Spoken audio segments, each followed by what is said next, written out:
On a découvert votre appel sur les réseaux sociaux après un événement survenu samedi dernier.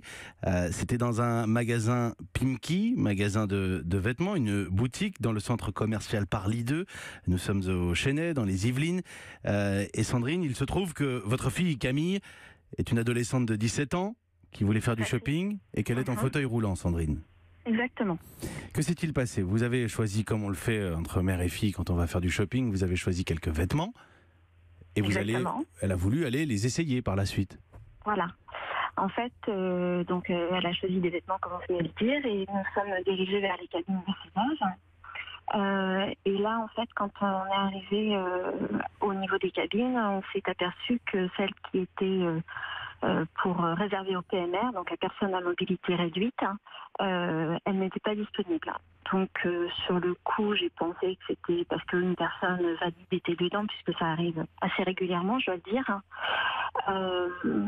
Et en fait, non, elle n'était pas disponible à cause de ça, mais tout simplement parce que les vendeuses y avaient stocké les vêtements. C'était une zone de stockage? Voilà, exactement. Des cartons empilés, bon d'accord. Non, c'était des cintres, bon. C'est pas du tout à ça que ça sert normalement, une zone pour les personnes à mobilité réduite, on est bien d'accord? Pas que je sache, non. Vous avez demandé à une vendeuse d'intervenir?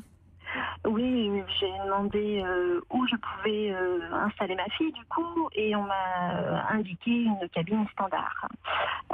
Donc là, j'ai fait comprendre qu'une cabine standard, ce n'était pas possible.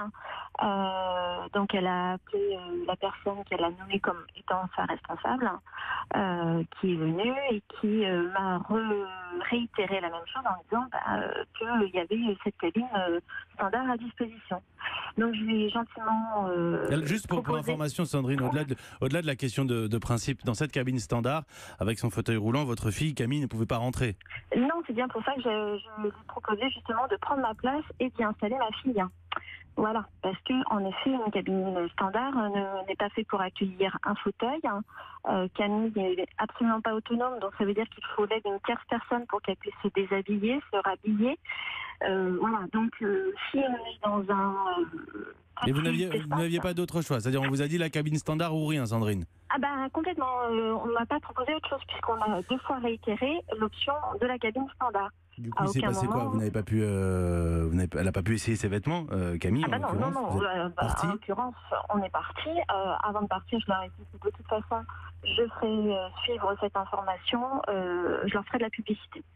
Je suis très contente à l'heure actuelle du relais qui a été fait sur les réseaux sociaux. Là, j'ai regardé, on est quasiment à 50 000 vues. 50 000 vues de votre message touchant évidemment d'une maman pour sa fille, et puis revendicatif, et c'est bien normal parce que la situation était inacceptable. Il y a juste cette réponse de Pimki, je la donne, qui parle de regrettables événements survenus dans nos magasins. Une mère et sa fille, ce message raconte votre histoire. Nos magasins sont équipés pour les personnes à mobilité réduite. Normalement, ça ne devrait pas arriver, c'est ce qui explique ce message. Ces actions n'effaceront pas la déception de Camille. On fera notre maximum pour que ça reste un incident isolé. Ce qui me gêne dans le message de Pimki, Sandrine, c'est que vous dites qu'un événement similaire est arrivé dans le même magasin avec la sœur jumelle de Camille? Tout à fait. En fait, c'était pas la première fois que ça arrivait.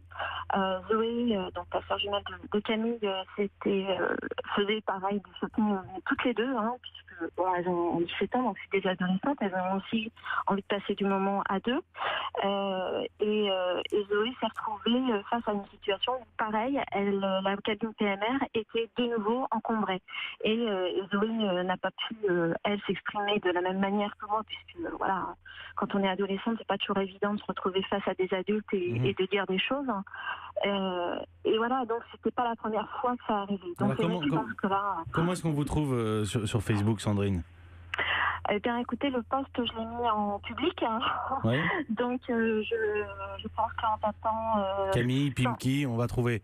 Je pense que oui. Voilà. Oui. Moi, je voulais qu'on entende votre message, parce que pour le coup, de temps en temps, Sandrine, on entend des choses incroyables, des témoignages très forts sur cette antenne, évidemment.